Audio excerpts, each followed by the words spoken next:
আপোনালোক সকলোৱে জানে যে 20 আগষ্টৰ দিনটো চতিয়াৰ বাবে নহয় অসমৰ বাবেও এটা অত্যন্ত স্মৰণীয় দিন।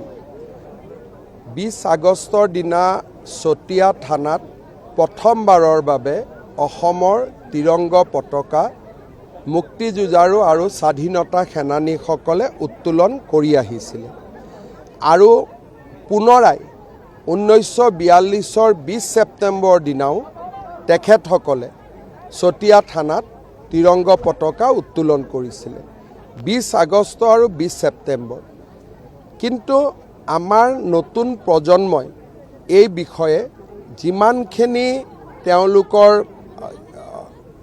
নলেজ এই ক্ষেত্ৰত থাকিব লাগিছিলে কৰবাত আমি অকণমান কম বুলি অনুভৱ কৰিছিলোঁ।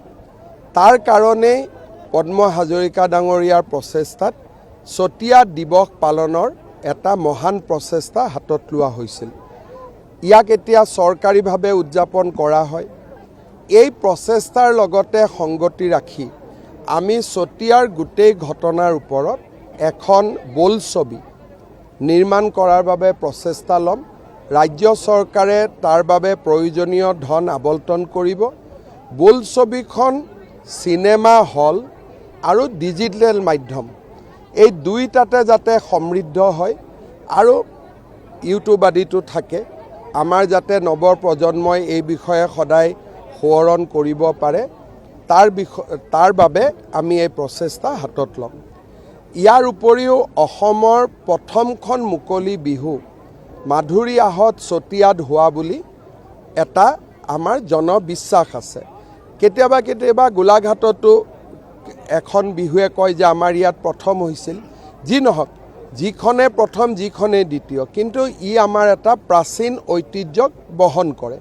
সেইবাবে আমি অসমৰ প্ৰাচীনতম মুকলি বিহুৰ যি অনুষ্ঠান হয় মাধুৰী আহতৰ, সেই গোটেই তাৰ ব্যৱস্থাটোক সুন্দৰ কৰি সজাই তুলিবৰ বাবে আমি 2 কোটি টকাৰ অনুমোদন দিছোঁ আৰু ভৱিষ্যতে সহায় কৰিব লাগিলে আমি আৰু কৰিম।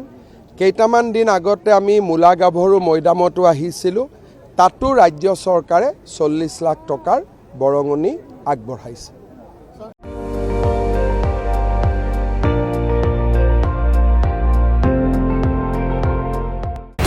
আপুনি চাই আছে ND24, সৰ্বশ্ৰেষ্ঠ নহয় সৰ্বোত্তমৰ দৌৰত।